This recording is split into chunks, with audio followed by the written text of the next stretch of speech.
With Yes, with all of your permission, we would like to start the recording as well as we are going live from our social media page for this inaugural session. So I would like to welcome our panelists that we have Dr. Bimal Regmi from IIED and we have Mihir Bhatt from AidMe organization, and Runa Khan from Friendship is going to join us soon, and then we have our managing director Sakib Haq from ICAD, who will be actually moderating this later. So with that, I would like to welcome all of you, and we have and sorry, apologies for the delay because we have a huge actually attendees who are still waiting for joining the session. So we weren't expecting this much of attendees who will be joining this year. So thank you everyone for joining. So with that, I would like to start today's Resilience Hub inaugural session. For the Resilience Hub, I just would like to express my I'm happy that we have still almost 500 participants till now who have registered this year's Resilience Hub, and we are going, as this is a week-long event, we are going to get more participants for the hub. And with that, maybe I will share a small glimpse of what is Resilience Hub, an overview, a very brief overview, and what we are going to do this year at the hub. Can we share the slide, please?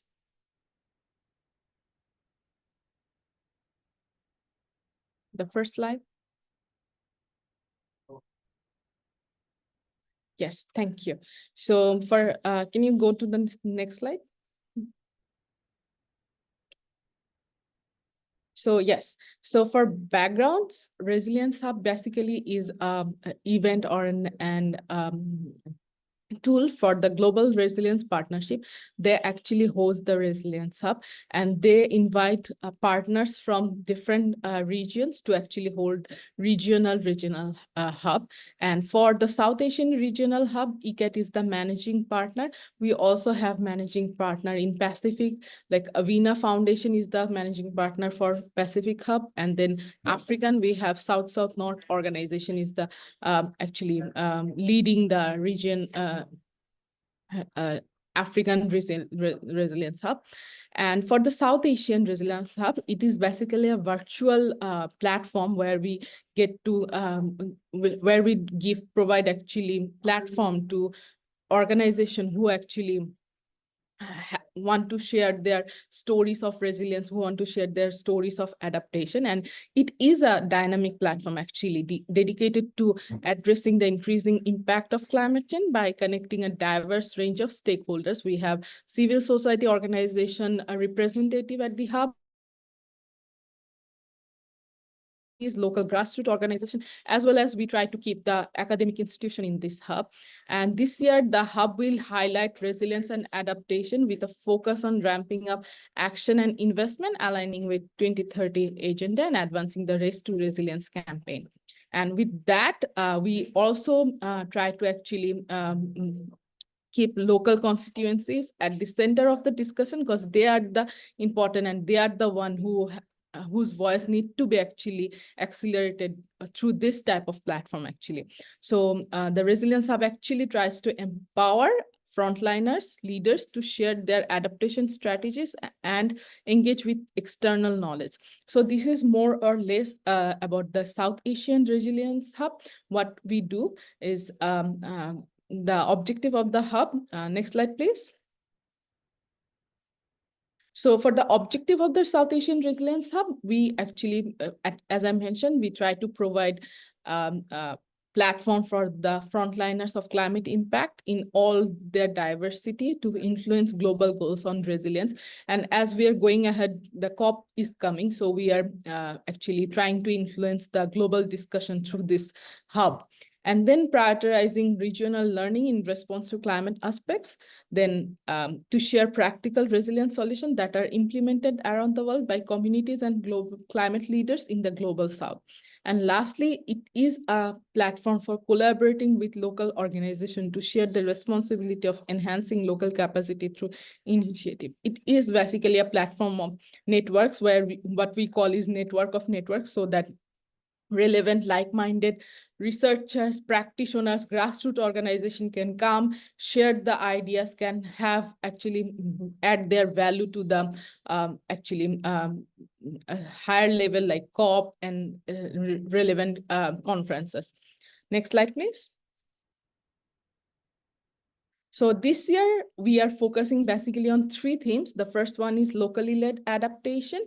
Second one is connecting climate and biodiversity. And the third one is loss and damage. And as I mentioned, this is a virtual platform. We have opened the application for the hub 1 month earlier, where we have received a number of applications, and we have selected some of the sessions for under each of the themes. So for the locally led adaptation, we have received 5 applications. For climate and biodiversity, we have received 1, and for loss and damage, we have received 2 sessions. So under each of the theme, we have this number of sessions. Next slide, please.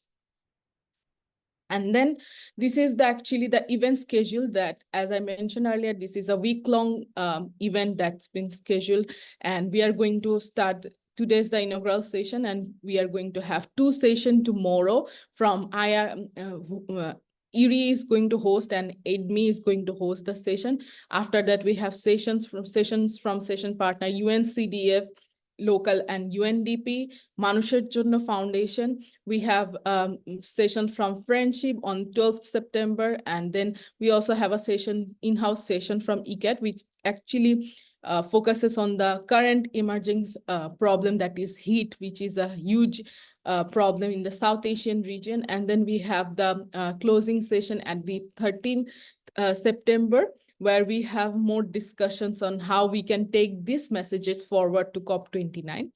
Next slide, please. And as a session, we all have expectation, like we are hosting this session. What will happen after hosting this session? Everyone have this expectation. So from that, we have actually come to a point that we will be actually sharing each of the recording of the session in the Resilience Hub. Like the GRP is the hosting the Resilience Hub. So they have a YouTube channel, which actually have a good audience, good reach out. So we will be actually uploading this sessions to their YouTube channel, so that everyone can have the access to get the session details, session discussion. And then the key messages after each session, we will be taking 3 key messages from the session. And what we will do is we will share those key messages from our ICAT social media page right after the session. It will be shared from our Facebook page, from our LinkedIn, from our Twitter page, the key messages. And then as I mentioned, the playlist, you will find it in the Resilience Hub event website. And lastly, we will be actually compiling each of the key discussions, key messages in a report, a synergy report, so that everything is in a report, and we can take those reports in to COP29. I guess next slide, please. So that was more or less about what we are doing at this year's Resilience Hub. It is a hub that we have been doing for last 4 years in partnership with Global Resilience Partnership. And we are really looking forward to actually this year. It was a year of emerging issues like the South Asian region have faced cyclone, flood, heat wave. Heat wave was an extreme event that actually most of the countries from South Asia had experienced. So we were mostly focusing on these issues, this topic, and how we are as a nation, as a vulnerable nation, how we are doing taking adaptive measures, how we are trying to be resilient. We are vulnerable, but yet we are resilient. So how we are resilient? So we are focusing on those topics, those issues through this platform. We will be taking these key messages, key issues to higher level. So that's all from my side for today's presentation. I'm happy to answer any of your queries, and I'm really looking forward to actually have you to see you throughout the week, actually, as we are having the week-long session. So that's all from my side. Maybe I will now hand over the mic to my colleague Bimol Regmi, who is here today to share his insights. Can you hear me? Yes, Adiba, thank you. So how many minutes do I have? You can have 10 to 12 minutes. Okay, thank you, Adiba. It was such a pleasure to be here. Hi, everyone. I'm Bimal Regmi. I'm the technical director at ICAD. I also work as senior associate with IIED. So it's such a great pleasure to be here in front of you. And especially, I think this forum is really, really important for us to share our knowledge and to have this, discourses surrounding Asia on very important topic that are day to day for life. As Adiba mentioned and given background on the recent events, the monsoon havoc we have heard across South Asia, that this monsoon again is really, bringing that sorrow to us. And in Nepal also we faced a lot of challenges. The recent glacial lake outburst flood, which was quite unfortunate with huge loss and damage. So that is, being very, very frequent part of our life, and it's very, we have to deal with it. So in that background, let me share some of the experiences around Nepal on some of the issues that we should be looking into in future in terms of ensuring the effectiveness of adaptation and resilience. So one of the experience that we have is basically we have to localize adaptation. That is for sure. I think you all agree that the localization of adaptation hasn't been that very much effective. The discourse is very, very centralized. We need to localize the discourse. We need to find solution at the local level. And I think the most important learning from Nepal, based on my experience on adaptation and resilience, is basically around, this factoring risks and vulnerability in terms of selecting the most vulnerable areas and communities and household. So how we can use more, top down as well as more bottom up approaches in terms of identifying the vulnerable hotspot and communities that are at risk. So there are various tools, mechanisms through which we can really factor in risks and vulnerability in terms of selecting areas and communities. This is very, very fundamental in terms of carrying out vulnerability and risk assessment to identify the vulnerable geographical hotspot. And I think we have to get away from this hazard-based perspective to look into more socio-structural perspective, looking from people's perspective in terms of in terms of the problem that they are facing, and keeping people, the vulnerable people, in the center. I think if you use that approach of assessing risks and vulnerability, that will lead to success. Second, very fundamental to adaptation and resilience, based on the learning from Nepal and South Asia, is the flexibility and adaptive programming, the design and implementation. That's very, very important. That will help us to co-create with government and stakeholders, strengthen government capacity and system, help government to integrate climate change in policies, plan, and public finance management system, and basically build ownership of the government in terms of mobilizing local resources, not just only international resources. We know that these international resources have issues in terms of access and in terms of benefit sharing. So I think we have to mobilize the public resources, and I think that is quite fundamental in terms of designing more flexible and adaptive program. The third fundamental thing, based on the learning from Nepal and South Asia, is decentralizing fund and strengthening local institution. What this means is basically setting up climate adaptation funds at the local level under the discretionary authority of elected local government.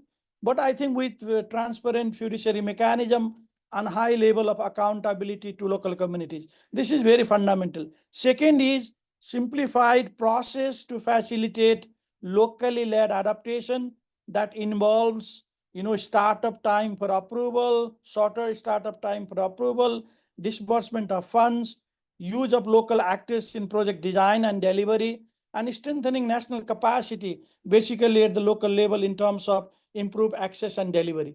So this decentralization of fund and empowering local institution so that they can have access to these funds is very, very important. And there are examples in Nepal, in Bangladesh, in India, where we can see this decentralized fund and in enhancing institution capacity and mobilizing fund through local government with strong transparency and accountability mechanism has worked. The fourth thing is basically ensuring inclusive governance approaches for fairer and just use of resources.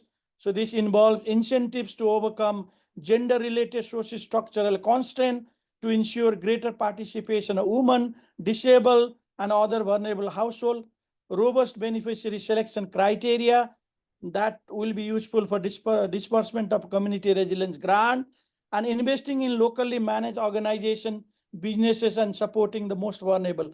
And there are examples across Nepal where these approaches, where the incentives, where this inclusive approaches have really help in fairer and just use of resources that are more targeted to the vulnerable household, especially women, disabled, and others. And the last one that I really want to emphasize, based on the learning from Nepal and South Asia, is around this technology and practices. So we need to really look into technology and practices to really deal with climate extremes, adversities, shocks, and stresses across our regions through incremental and transformative solutions. So we have to invest in terms of factoring vulnerability and risks in technological design. This design has to be very, very localized, contextual, and transformative in nutshell, so that these are appropriate for the poor, marginalized, women, and disabled. Often technologies are very generic, very ad hoc. We promote it in a blanket way approach. I think that doesn't really work. So localization of these technologies and factoring risks and vulnerability is really, really important. The second aspect is gender-friendly and inclusive technologies. Often we forget this. We treat communities as very, very homogeneous. We don't factor in socio-structural complexities, this inclusive aspect. And often these technologies fail to deliver for the poor, women, and marginalized. So I think that is really, really important in terms of how we design technologies and how we promote. And also embedding science with technologies, not just the science as we say, it also includes indigenous knowledge and technologies that have proved very, very effective. And I think we have to really look into the extremities and the scale of the risks. For example, glacier lake outburst flood. So I think the state has to really intervene in terms of establishing early warning system, multi-hazard early warning system that will look into these bigger issues. Also, there are very, very contextualized local issues that has to be based on local knowledge and those experiences. And I think that is very, very important. So just to sum up, the way forward is basically based on experience from Nepal and South Asia. Is to date, we haven't really had much investment in terms of technologies, practices, and approaches for localizing technologies and really finding inclusive technology and practices that will benefit women, disabled, and these most vulnerable people. So I think the blanket ad hoc type of approach, the projectized approach doesn't work. We have to go in more programmatic basis, empower local institution, use local government, and look build capacity of a local institution to be able to bring this desirable change so that we can address the risks and vulnerability. I think there are very good learnings on locally led adaptation, but at scale, we have to, scale this up with resources, with that capacities. And I think, because of this constraint to funding, we have to find innovative financing modality that will, be more inclusive, more targeted. And I think through that, we can have a more meaningful adaptation and resilience building in Nepal and South Asia. With that, thank you so much, organizer, for providing me opportunity. I know we have a really good panelist who will bring insight into other different dimensions and add value to this discussion. Thank you so much.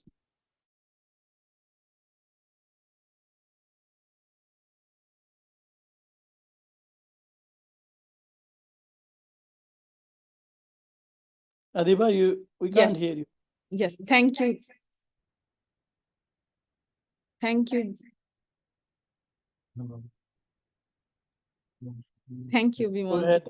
Yes. Yes, sorry for the echo. So I can see my colleague Sakib is here. I'm actually giving the floor to Sakib. Maybe Sakib can continue the event. Sakib. Thank you, Adiba. Thank you, Bimalji, and welcome to all our distinguished panelists. Thank you so much for joining us for the session on the launch of the South Asia Regional Hub resilience activities that we've been doing over the last few years. And thank you to all our audience participants as well. I'm told that our Zoom is actually now overbooked. We're getting knocked with people that have been kicked out of the room but have been difficulty trying to get back in. So it's really encouraging, and I'm hoping that we can share the launch of the event recordings with all the people that weren't able to join us in live. But as Bimalji and Adiba have mentioned, this is an initiative that we've been working with our partners at the Global Resilience Partnership, where they host the physical resilience hub at the COP pavilions as a physical event to have networking, to have discussions, to have thematic sessions, and some out-of-the-box sessions to really understand the thematic areas of climate and loss and damage induced activities that most of us as communities, practitioners, academics, whatever our backgrounds, most of us have been working with, but having really a difficult time in understanding what other people are doing, where are the good lessons, where are the good practices. And so this initiative that we've been kicking off with our partners under the Resilience Hub has really been to try and bring that together. What are the regional differences that people have been struggling with, but what are the regional similarities? Where can we learn from each other on best practices that we've been working with, on activities that communities are doing that are often overlooked in many aspects, particularly at the international level, when we look at the international policy makers, when we look at the international forums and summits,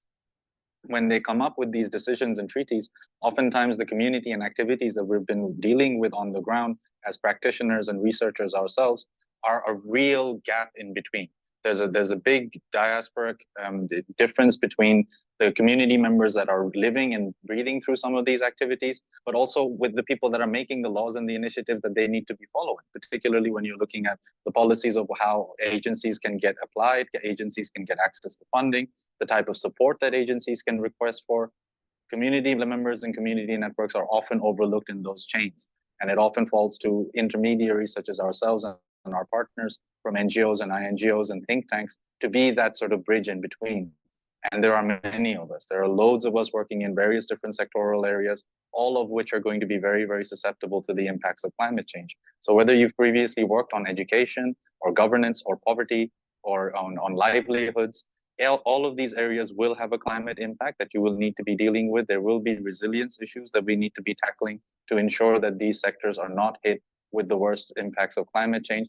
And most threateningly, not being hit by loss and damage. How do we address these issues? How do we make sure that not all the challenges that we're facing eventually go off the scope of adaptation and all become loss and damage? How do we bring ourselves back? And hence the fact that we go with the resilience category. Where is the fact that we can be a bit more resilient? How can we be adaptive in our processes and our inclusion of our activities and our initiatives? And so we don't make everything become a loss and damage issue that we need to be dealing with. And so I won't take much more time. I'm very delighted for the week ahead that we have. And very grateful for all our partners and our supporters coming in on the call here today with us, as well as hosting their sessions throughout this week. And we look forward to having many more discussions based on the thematic areas that you're working on. My colleagues will also talk about some of the initiatives that we're trying to kick off at the end of this week. How can we take these voices from the regional up to the international into the local forums, but then also spur our own network and our hubs together? How can we collaborate better? What are different ways that we should be really supportive of the activities that we're doing? And these are just spaces and networks that we're trying to create just to get people to get to know each other, get to know some of the activities, really talk to the practitioners. And in our sessions as well, please do feel free to reach out to the panelists. Feel free to reach out to their organizations. Their details and their contact details are all shared with you. And as well as when we share the reports and the videos for these sessions, please do reach out to people that are working on similar areas, or they just said something interesting, and I'm sure they'd be happy to hear that what they're doing is of interest to somebody else. So as a researcher, I can tell you that myself, that when somebody comes and says that you've done something well, and they'd like to learn a little bit more about a topic that you've spent a long time writing, it's very, very gratifying to come and have that conversation with someone. So I hope that we can spur some more collaborations like that going forward. I'll hand back to you, Adiba. Thank you so much. Thank you, Sakib Bhaiya, for your remarks. Now, as we have two more guests today with us, I would like to invite Runa Khan ma'am for sharing her insights, her stories. Like she is the founder of Friendship. So she has stories like as we are the vulnerable country and how we are vulnerable yet resilient. Like Runapa, you must go. Thank you very much. Assalamu alaikum. Good evening, ladies and gentlemen, honored guests, and most important, the frontline leaders. I'm deeply honored to be here with you. Today, as we come together to advance our shared mission of building resilience across South Asia, we need to work in solidarity. What Sakib said, we need to really work in solidarity, with solidarity. Along with resilience for me, we need to also ensure that there is dignity and hope for every life that we touch. Especially so, because in regions such as ours, which is home to some of the most vulnerable climate-impacted communities unaddressed on this planet, the reality that we face daily is harsh. And only with our collective commitments to nurturing resilience, dignity, hope, each disaster will make us stronger. Our challenges can be tackled and we can shine brighter. The world is changing, and South Asia stands at the forefront of this. World will survive, but will mankind? Climate change with its unpredictability, floods, cyclones, droughts, fire, threatens not only our ecosystems, but the very fabric on which our societies are established. Globally, between 1970 and 2019, over 11,000 climate-related disasters has resulted in more than 2 million deaths and 3.64 trillion in economic losses. Yet, amid the turmoil, communities in this region have shown remarkable resilience. You still find them existing and smiling and moving ahead in their life. For decades, I have witnessed firsthand this courage, this dignity and ingenuity, and also the fact that they can restart their life with so much of strength is incredible, because these are the people who are living on the edge of survival. People who have adapted to moving rivers, shifting islands, poverty, storms, time over and over again. Our South Asian Resilience Hub is a platform for these voices, for those voices. Voices of communities which are often forgotten in global discussions, but who possess the knowledge that the world urgently needs to hear, and they need to hear it directly from those people who have been impacted. These, for us, 2 degrees change is air conditioner off, or fan on. But for those people, it's life and death. These are the people who are leading what we are talking about, locally led adaptation. They're living it daily. We have so much to learn from them. Strategies, nature-based solutions, innovative survival mechanism, creating pathways that will inspire change in all our hearts. They are the true architects of resilience, contributing to 0.5 5-6% of the world's carbon emission. Where is this justice that we talk about so much? Where is this climate justice? Who is getting justice? At Friendship, it's an organization I founded 22 years ago. And from day one, we've been working with these communities across Bangladesh, communities that are living on the front line of climate change. And we began by addressing health. We launched the first world NGO, ship hospitals, to serve the remote communities, climate impacted regions. And our healthcare model today reaches 7.5 million people annually. But health alone was not enough. We quickly learned that building resilience requires a holistic approach, one that encompasses education, climate adaptation, poverty alleviation, empowerment. Floods have increased globally by 20 to 24% within the last 15 years. How are we going to tackle this? In the shifting islands, which are known as shores, we have introduced nature-based solutions. Rather, we have not introduced, we've just kind of technically made it sounder. They have introduced, we just made it better and sounder. Such as, we constructed plinths to protect families during floods. Our community-initiated disaster risk reduction, the model is now training thousands of volunteers and also other organizations. And from here, there is a person like Molida. She's one of our flood volunteers. And with the knowledge gained from Friendship, she built a raft of banana plants and saved the lives of 45 women, pregnant women, PWDs, and children. I mean, how many of us can say that we have saved even one life, actually? She saved 45. As we align our efforts with the 2030 agenda and the race to resilience, we must remember that resilience is not only about survival.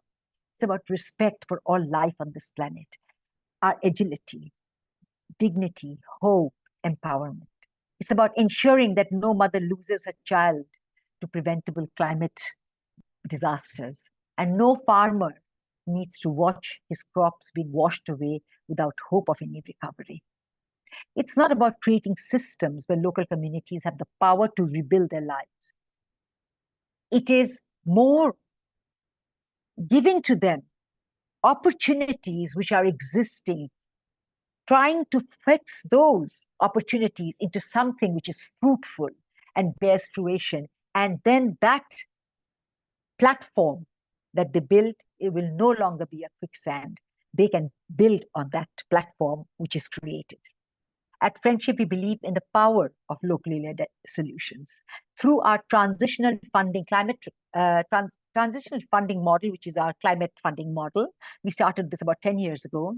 Communities have been able to lift themselves out of the vicious cycle of relief, rehabilitation, and then directly going on to development. They get equipped for earning money, knowledge, skills, resources, and how to build their lives. And in collaboration with international partners, we have also implemented the largest private sector mangrove reforestation project in Bangladesh, helping both the environment, preventing coastal erosion. As you know, that mangrove sequestrates 3 to 5 times more carbon dioxide per unit area than any other tropical forests. And we started this because, with all the work we were doing, once I suddenly thought that 1 meter rise in sea level, all the people we are trying to save are gone. So if we cannot prevent that, what is the use? That is how we started the mangrove projects. Really not about carbon mitigation, but about people's safety, people's livelihoods being secured. The frontline leaders and organizations have shown that community-driven solutions, whether through innovative agriculture, disaster risk reduction, or health initiatives, can create lasting change, provided you're all part of this linkage which needs to happen. And this is why we must invest in leaders of tomorrow. That is what our investment should be, ensuring that their strategies are heard and implemented at the global level. And we are only players there to make this happen. Today, we gather not just to discuss, but to act. And it's high time that we did. The South Asia Resilience Hub is our platform to collaborate, to share, and to build bridges between the grassroots and the global. Together, we will shape the dialogues that will take place at COP29, ensuring that the voices of those most affected by climate change are at the heart of every decision, at the heart of all the lobbyists, at the heart of all the businesses that goes on during the COP. These people must have their voices, and we should try to ensure that. To all the resilient communities of South Asia, you are not just participants in this journey. You are the drivers of change. Your knowledge, your strength, and your courage are what will lead us to the future of adaptation, not only as a strategy, but reality. Reality for millions of people. Let us commit ourselves today to this cause with renewed energy, empathy, and with a fierce determination that we will not rest until resilience, justice, and dignity are within the reach of all the people that we serve. Thank you, Runapa. Thank you so much for sharing such valuable insights, for investing on young youths who are the future, then sharing the story of the mangrove forest, that the initiative taken by Friendship. It is actually a good initiative for NBS. We need actually nature-based solution if we want to tackle the climate change solution, if you want to see the solution. So thank you so much, Runapa. With that, now I'd like to invite our next guest panelist, Mihir Bhatt. Mihir Bhatt will share insights from India. Mihir Bhatt, over to you. Mihir. Thank you. Can you hear me clearly? Good. So what I'm going to do in the 10 minutes that I've been given, very quickly, focus on something that UN Secretary General has said, call for action on extreme heat. I want to address that. I'm going to address what Adiba Appa said, 2030 agenda, and I'm going to address that. I'm also going to look at the agenda of COP29, and which is finance, and I'll touch that. And all the 4 objectives of the hub, South Asia hub, and things which are relevant to all the 4 objectives, and the 3 themes. So this is the context. 4 objects, 3 themes, COP29, 2030 agenda, and UN Secretary General's call of action. Keeping that in mind, I'm going to present something which is resilience to extreme heat towards financing agenda for local adaptation in South Asia. And I will say so from our direct and actual experience of what are the areas where these things need to be addressed. Resilience to extreme heat is one of the most urgent and widespread agenda for resilience in South Asia, in fact, worldwide now. And so let me focus on it for this opening session, Bimal Bhai. Let me further focus on, within that focus, how and what to finance for local adaptation led by communities and affected people in South Asia. Salim Bhai often said that the most important funding priority is funding local adaptation actions and local leadership that takes those actions on the ground on their own. And that is something very central to our move going ahead. Let me compliment the ICAR and its team for leading and facilitating not only the hub, but also the entire process of localization of adaptation and resilience in South Asia. I want to recognize the work on parametric insurance for women, by women, which is so important in the region that is happening. I also want to recognize urban cooling centers for casual labor that has been built across cities in Ahmedabad. I also want to address and complement the heat action plans that are being made with the input from the slum dwellers themselves and other cool initiatives in India, and want to add to these initiatives 6 new directions for funding that I think are extremely important to take the agenda of locally led adaptation further. And I'll give examples from India, but they all have regional relevance. So we are serving 2 purposes, national and regional as well. The first and foremost for South Asia is to finance local adaptation measures taken by women for their families and their communities, directly financing initiatives taken by women.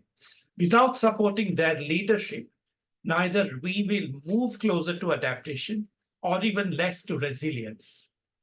In doing so, we may want to draw from a recent experience of AIDMI, my organization, with the Greek network, of which Salim Bhai was the advisor, that underlined two aspects for direct financing and funding.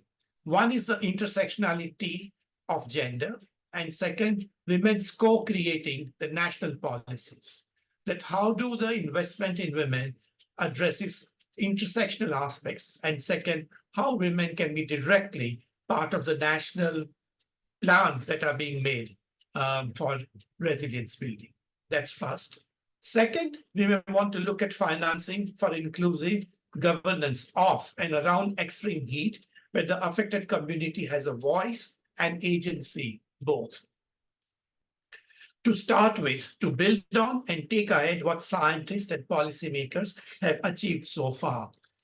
The upcoming work with Tudyok Nivaran, a leading network in the region that we are working with, focuses on inclusive governance of disaster risk reduction and climate change, and is one source to turn to see what to finance and how to make local leadership of heat adaptation planning at family, community, and city level more effective. Such financing will take local action and local governance more inclusive for local leadership that we are talking about. The third example I would like to give is related to multiple cascading and conflicting uncertainties around extreme heat is a reality that will only accelerate in the coming years. Not one or two, but 3 heat waves during one summer, imagine. Pre-summer heat waves, post-summer heat waves, mid-summer heat waves. That's the reality we had 2024 in India. So by financing transformation as praxis for exploring socially just and transdisciplinary pathways to sustainability in marginal environments such as Delta that Runa talked about, is something that should receive far more funding, support, financing, investment. Our work with Tapestry project, of which ICAR was also a part, directly looked at this in 3 areas: Delta areas, desert areas, coastal metro communities, and such financing will have wide range of solidarity positive pilots and demonstration initiatives for South Asia. Such finance will support local adaptation to be more transformative in favor of fishermen, women, coastal communities, farmers, delta boat owners, and a large section of low-income metro residents. The fourth area I would like to propose is that observing extreme heat differently is important, because if we observe in the same way, we will come up with the same observations. We need to move across not only time, place, and people, but processes and perspectives and interests, and move to observe extreme heat adaptation and resilience from multiple, diverse, and dynamic perspectives. So that is what something we should be financing, to allow us to see extreme heat, observe it from multiple, diverse, and dynamic perspectives. And this is something that we've been doing with HOISA. And we have observed that that is where the future of doing things differently will like. The fifth and the last example I would like to give is addressing humanitarian crisis caused by and overlapping with extreme heat resilience is possible by following the direction of the Climate and Environment Charter agenda that South Asia has. AIDMI has been part of processing this charter, producing it, implementing it, and taking it further. How do we make our crisis management more green and clean by funding? May it be extreme heat, even floods, for example, cyclone, for example, even human conflicts such as the crisis that Rohingyas are facing. How do we make it more green and clean by locally led adaptation measures? And that is something that I'm proposing to be taken up. I'm also proposing that we should be spotting investment potential in small businesses as agents of local adaptation that lead to long-term resilience building around extreme heat is so important to support. Our work in Cities of India indicates that tremendous leverage capacity of small businesses in South Asia to lead the private sector role in cooling what is yet not come from the big businesses, where small businesses are taking lead. Small businesses offer products, services, and often know-how to adapt for cooler living. Let me sum up by underlining the fact that ICAR and South Asia Resilience Hub offer tremendous opportunity in coming sessions for next few days to rapidly move towards financing agenda for locally led adaptation to extreme heat and similar initiatives in South Asia. South Asia is ripe with ABO and many, many more local initiatives to upscale and wide scale to build more urgent and effective resilience today. Thank you. Thank you, Mihirji. Thank you so much for your insights on heat waves. Heat is actually an emerging topic. We used to talk about cyclone flood, but heat with current scenario is actually an emerging topic to discuss, and we should have more discussion on the heat wave. With that, now I would like to actually share the concluding remarks from our colleague Jasper, who was not being with us today. He had a flight to catch, so he has sent his video. I would like to request the IT team to share the video with us.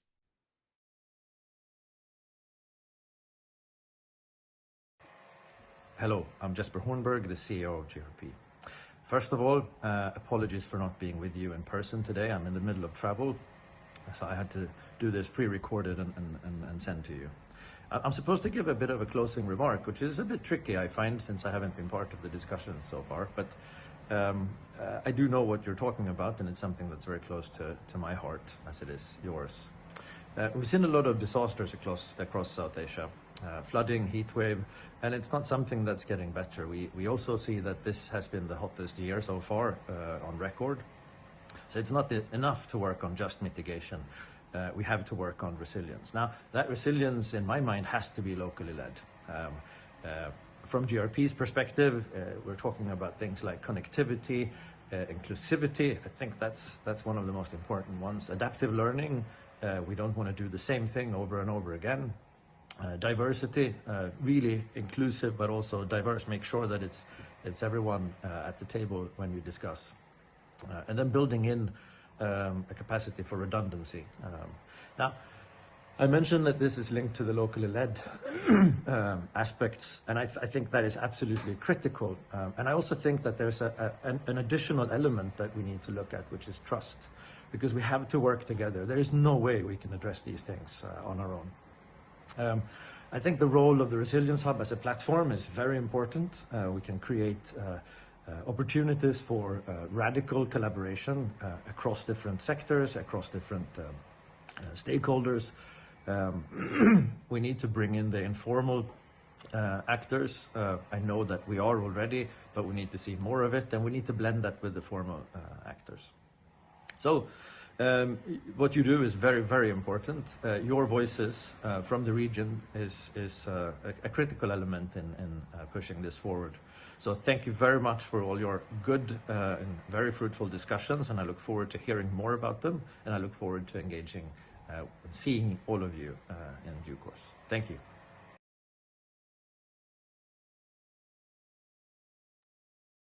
Yes, we have heard about what Jasper said. Like this is the topics that we are actually focusing on are the emerging topics that we need to focus, and we have to take all the discussion forward to COP29. With that, I think I would hand over the floor to Saqib if he has something to add.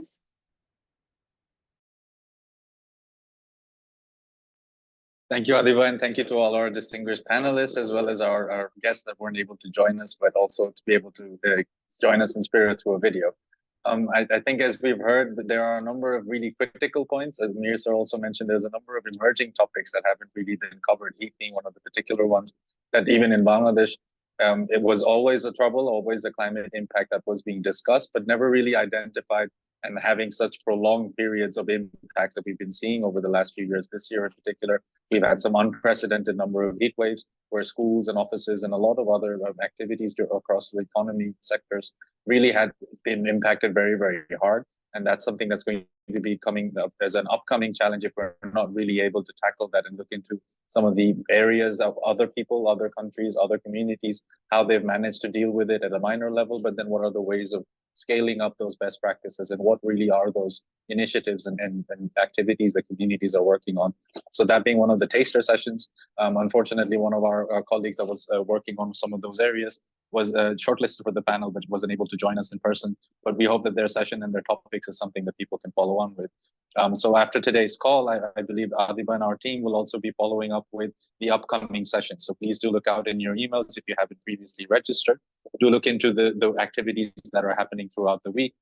We would recommend that you please do join in person in live, try and be informative, be informed by the session, but also bring in some of your experiences and your own thoughts into the work that our colleagues are doing.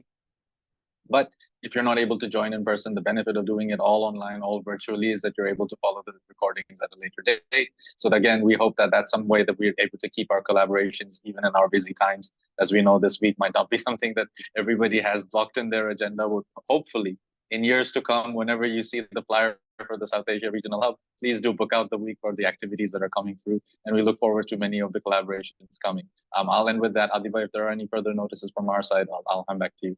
Thank you, and thank you to all our panelists. Thank you, Saqib Bhaiya. So we are at the end of our discussion. We are with this session, actually, we are kicking off this year's South Asian Resilience and Hub. We are having sessions from tomorrow. Please keep your eyes on our website. We have a hand raise. Can we take questions? Mehdi bhai? There is a hand raise. Yes. Yes. Hello, can you hear me, Ms. Chatterjee?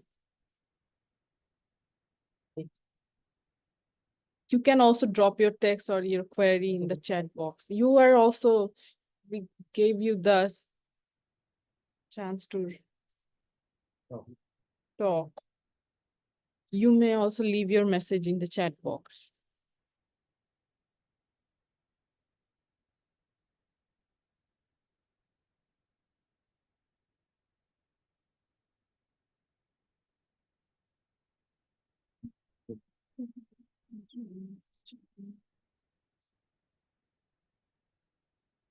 So yes, for Ms. Chatterjee, we do have in ICAD, we do have a position for visiting researcher. So you may actually visit to our website and apply as a visiting researcher. We may be able to actually help you in your interviews and in your data collection activities. I hope this was helpful. Okay, with that, as we are at the end of the session, I would like to close the today's session, inaugural session. Before that, maybe we can have a screenshot. Maybe I would like to request everyone to open your camera so that we can take a screenshot.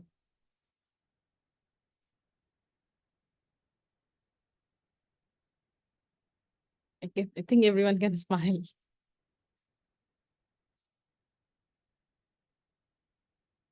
Done? Okay. Thank you. Thank you everyone for joining. Thank you so much. Thank you so much. Very good. Thank you.